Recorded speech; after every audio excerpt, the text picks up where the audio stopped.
Hey, my name's Margot. Last year, I changed my status to Mrs. and added a wedding band next to my collection of courtroom victories. Slinging arguments before a judge, that's my zone. But dang, I never thought I'd need a defense strategy for family dinners. So, let me put you in the picture. My man, Tom, he's a mama's boy, and I get why. Mrs. Walters, his mom, is the queen bee of their hive. Did the single mom hustle, brought up 2 kids solo. Mad props for that.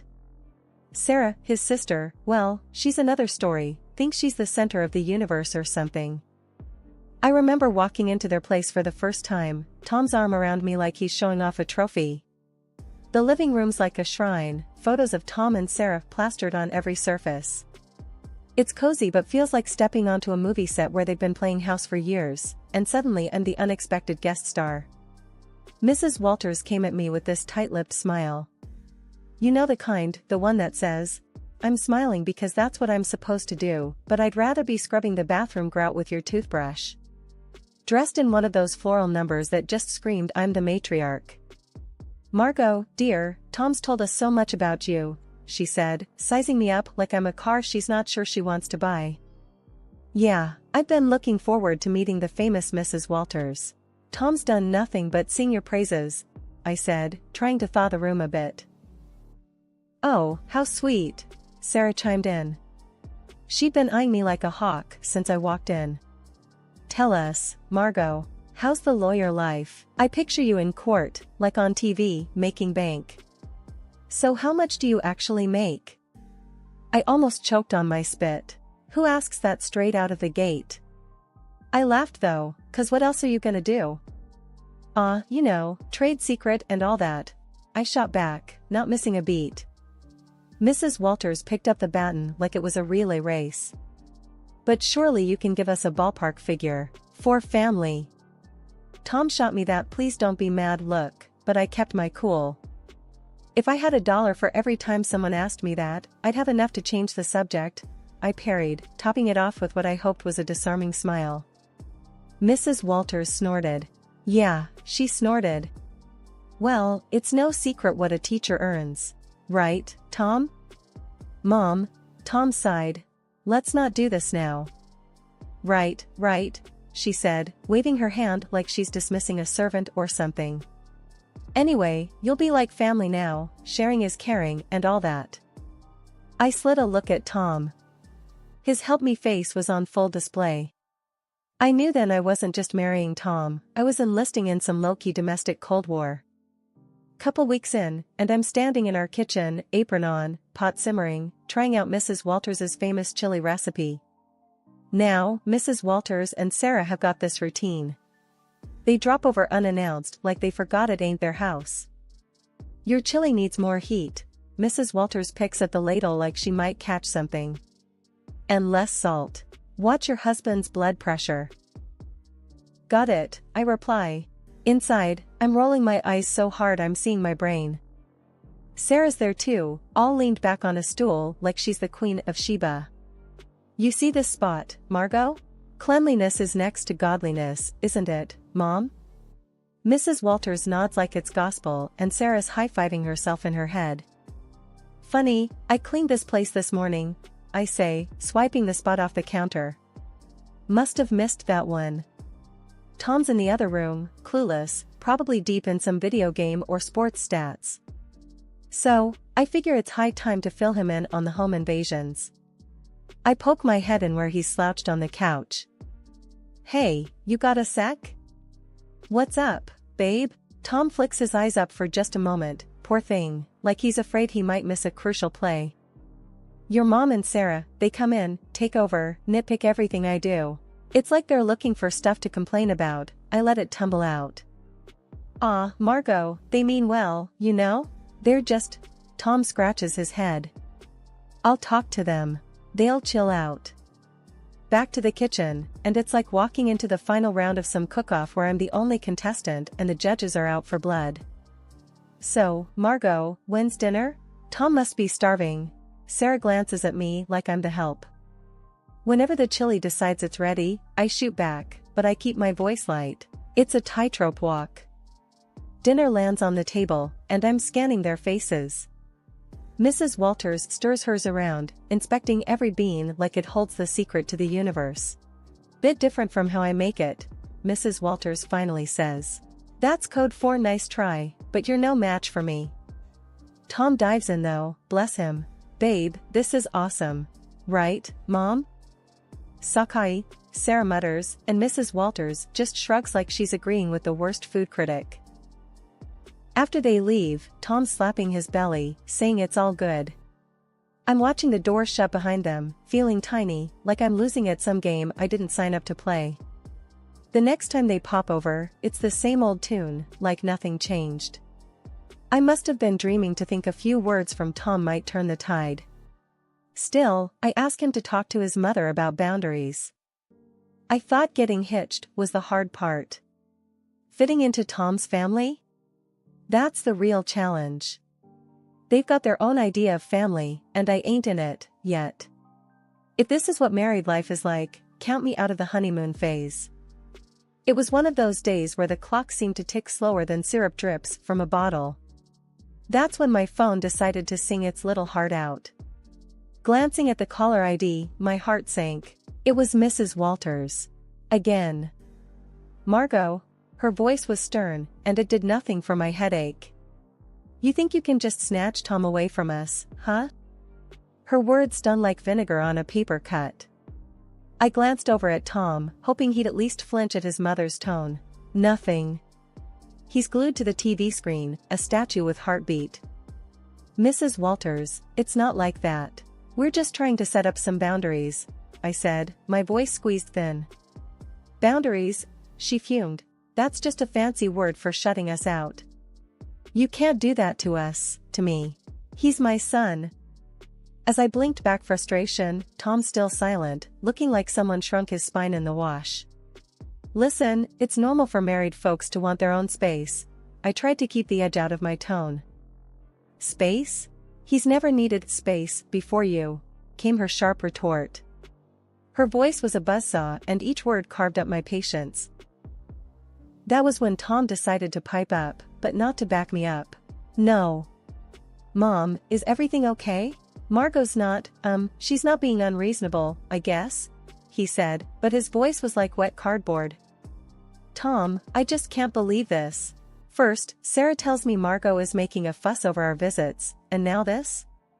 Mrs. Walters sounded wounded, and boy did Tom jump on that note. Sarah said that? Tom turned to me, eyebrows raised as if I was the one creating trouble. Yeah, she did. And I think she's right. Family is family, Tom. You can't just turn your back on us. She pressed harder, knowing she was reeling him in. I saw my husband, a man I loved, deflate like a party balloon 2 days after the fun. The call ended with promises of another family meeting that felt more like a summit to discuss the terms of my surrender. After the call, it was as if nothing happened. Tom settled back on the couch, resuming his championship in channel surfing. Mrs. Walters resumed her drive-bys, each one a masterclass in thinly veiled jabs. And Sarah? Well, she might as well have been a puppet master the way she got Tom's ear whenever she pleased. When word got back to me that my husband's sister, Sarah, was running her mouth about me all over town, my blood boiled for a second. But I didn't let it get the best of me. I knew I had to handle this the right way. So, I waited for the right moment to deal with Sarah directly, and that moment came sooner than I thought. I found Sarah at the market on a Saturday morning, filling her basket with groceries. She didn't see me at first, but I walked right up to her, steady and strong. Sarah, I said. She looked up and rolled her eyes. What do you want, Margot? We need to talk. It's about the stories you've been spreading. She snorted loudly, a smirk spreading across her face. Stories? I don't know what you're talking about. The rumors, Sarah. About me. Emily's bossy, Emily's this and that. Cut it out. She laughed, tossing an apple up and down in her hand. And what are you going to do if I don't? You think you can boss me around? I kept my cool. Listen, spreading lies isn't just mean, it's slander. And I won't stand for it. Sarah laughed again, louder this time. You're gonna sue me? Get real, Margot. You ain't got the stomach for that. People's reputations are at stake. I'm serious, Sarah. Keep it up, and yes, I will take legal action if I need to. The arrogance just poured off her as she leaned in close. You're in way over your head. Little Miss City Lawyer gonna take me to court? This isn't a joke, Sarah. I'm giving you a chance to stop this nonsense before it gets serious. She shoved her face closer to mine, a challenge plain in her expression. Bring it on, Margot. Do your worst. With that, she spun on her heel, almost knocking over a display of canned beans, and left me standing there. Her laughter echoed through the aisle long after she was gone. I walked back home slower than usual, turning everything over in my mind. Later that day, when my husband came back from wherever he'd been, I told him what had happened. He was in the middle of taking his boots off and he froze, one boot off, the other still on. You did what now? I told Sarah off. I threatened her with legal action if she doesn't stop spreading rumors. His face went red, then white. You couldn't just let it go? Why'd you have to stir the pot, Margot? I straightened up. Because it's not right, and I won't be walked over. Not by her, not by anyone. We were silent for a good long while after that, both of us lost in our thoughts. It was clear this was more than a little family squabble, it was a line drawn in the sand, and I had to stand my ground. He's got nothin'. Just stands there with that same lost puppy look that's growing a permanent spot on his face. I tossed myself onto the couch, fuming. The gossip might calm down for now, but Sarah, she's the kind of weed that keeps sprouting up. No tellin' when she'll start her yappin' again. And Tom? God knows if he'll ever find the guts to stand up to them. Right now, though, I just need to cool off, figure out my next move in this messy game they're all too eager to play. The whole mess with Sarah had me weighing my options like a pros and cons list in my head. I mean, I signed up for a life with Tom, not a daily soap opera with his family. And with things going from bad to worse, the D word started rattling around in my brain like loose change in a dryer. Then, as if on cue, Mrs. Walters, the town's self-appointed gossip queen and Sarah's godmother, rings me up. Margot, dear, she chirped like a bird that spotted a worm. We're throwing a little shindig for Sarah's engagement. It's happening at Luigi's next week. We'd love to see you there. The tone of her voice was all fake nicety, the kind that practically screams I dare you to show up. I'm staring at the silent phone after hanging up, thinking how this invite smells like a setup. Tom's already on edge, and now this? I couldn't help but blurt out to him, guess who's got plans for us next week? He's sitting at the kitchen table, forehead creased like he's trying to iron it out with thought. Who's scheming now? Your sister's engagement party, I say flat out. We're invited, courtesy of Mrs. Walters. His face goes a shade paler, the crease deepening. Oh, hell. Yeah. Oh, hell sounds about right. So, what's the play here, Tom? We gotta roll over and play nice, or what? He's quiet for too long, and I'm not having it. Come on, spit it out. Tom finally looks up, his eyes are all serious. Margot, it's family. I think we should go. I cross my arms, feeling the heat rise up my neck. And let Sarah have a field day? I'm not their punching bag. He throws his hands up, a little too dramatic if you ask me. What do you want me to say? That's my sister, Margot. I lean in, my own hands flat on the table. And I'm your wife. Or does that not count for much these days? The D word is right there on the tip of my tongue, but I bite it back hard. Tom runs his hand through his hair, making it stand up like he's just had an electric shock. Of course, it counts.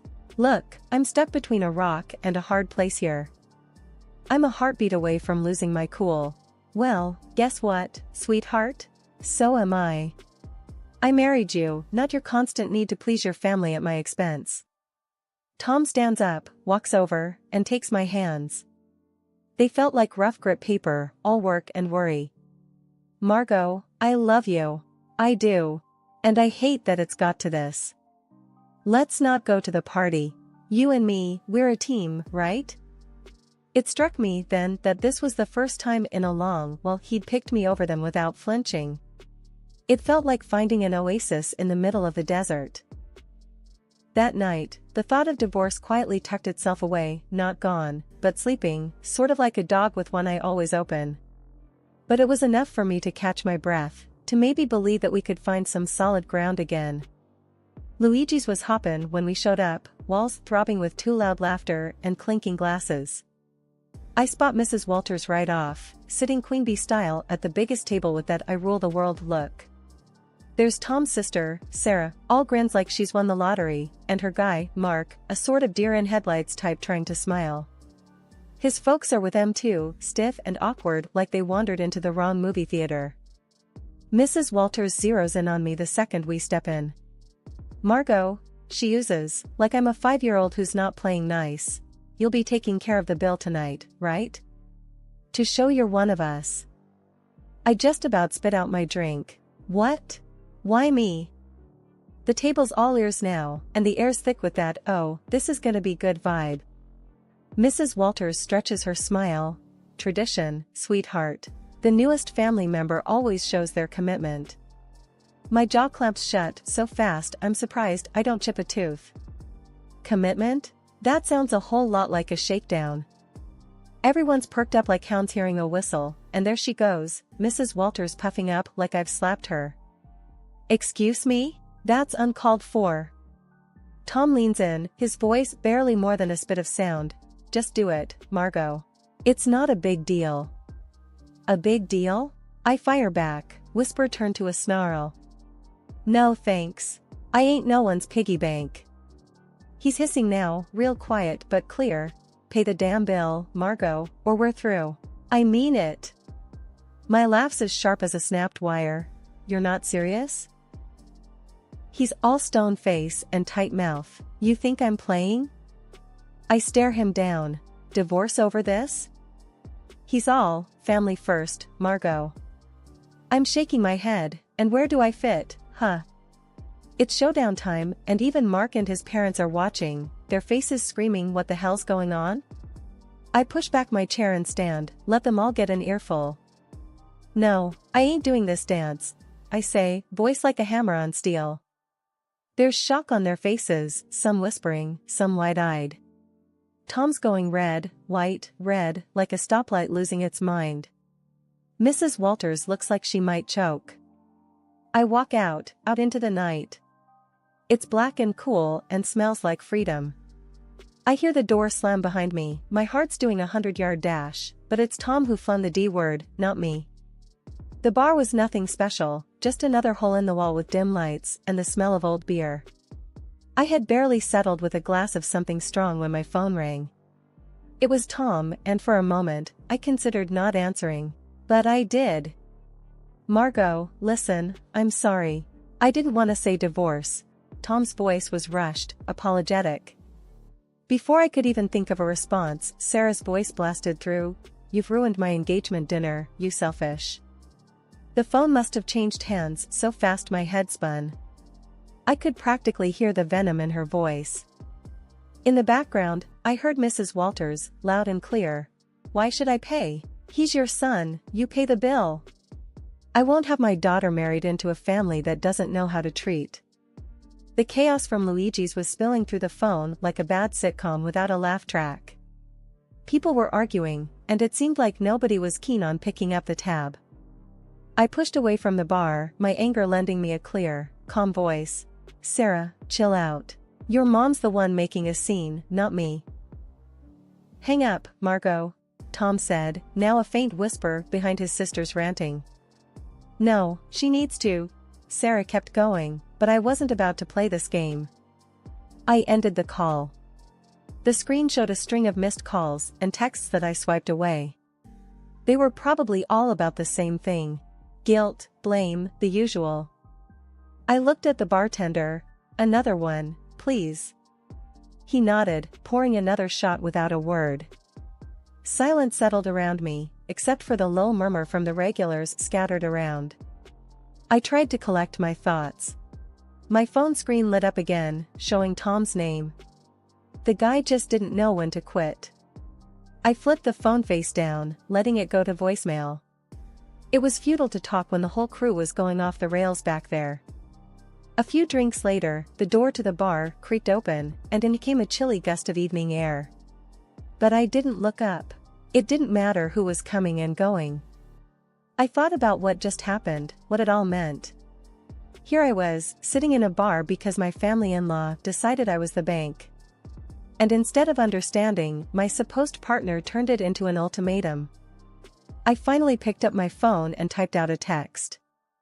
Tom, we're done. Sarah can think what she wants, and your mom can deal with her own damn bills. I won't be part of this circus anymore. Just as I hit send, the phone rang again. This time, I shut it off. I was tired. Tired of the arguing, the demands, and above all, tired of feeling like I was alone in a partnership that was supposed to have my back. When the room finally stopped spinning, and my head felt a little clearer, I knew what had to happen next. It was time to start looking forward, even if I had to do it on my own. No more games, no more being the scapegoat for a family that couldn't see past their own drama. I walked out of the bar, leaving the noise and the night behind. The air was getting colder, and the city lights were starting to blur into the coming darkness. The road ahead was uncertain, but for the first time in a long while, it was mine to take. What a mess that last evening was. The whole thing at the restaurant blew up bigger than anyone thought. The groom had had it up to here with the drama and ditched the engagement right then and there. Sarah's face when he dropped that bomb, I can't even. No one saw it coming, least of all her. Then the mother-in-law went off the deep end. She was screaming like some banshee, causing such a scene that the groom's folks were ready to dial 911. Disrespect, she was yowling. No consideration. It was chaos, the kind of thing you see on those trashy daytime shows where chairs start flying. Meanwhile, I was done. I filed for divorce and cut phone ties. Tom and his calls? Ignored. His messages? Deleted. The last I heard, him, his sister, my former mother-in-law from hell, they're all holed up in the same house, probably driving each other up the wall. As for me, it felt like I'd finally stopped holding my breath after years underwater. Life's simpler now, but that evening's still the talk whenever I bump into people from the old circle. It gets old, you know? So here's the update, for anyone who still cares, I'm living my best, most peaceful life. I'm sitting in my usual spot at the cafe down the street from my place, the one where the coffee is strong and no one asks too many questions. The barista gives me a nod. The usual, he asks, like he's asking if the sky's up. Yep, I say. That's what my days are like now, no fluff or meddling in-laws. Work's a breeze when it's just that, work. Free time is mine to enjoy without a side of guilt trips or obligations. I curl up on my couch, that one piece of furniture that's followed me through all the moves. The springs are shot to hell, but it fits my back just right. I flip on the TV, watching some crime show where they catch the bad guys by minute 40. The peace is what gets me. Not eerie or lonely, just peace. Breathe in, breathe out. No more walking on eggshells or cleaning up family feuds. This is living. When I hit the pillow each night, it's with a sense of I did it. No pat on the back needed. I know my worth, and finally, I'm living like it. I'm eating my lunch when the phone dings. A message from a number I don't know. Probably Tom, using someone else's phone to reach out. I delete it without reading. Not today, Satan, not ever, actually. They used to say, you'll regret this. But here I am, not a single regret in sight. The day drags out, cozy and fine, and it ends with a glass of something smooth and a book I've been meaning to read. The heroine's tough, but fair, reminds me of someone I know.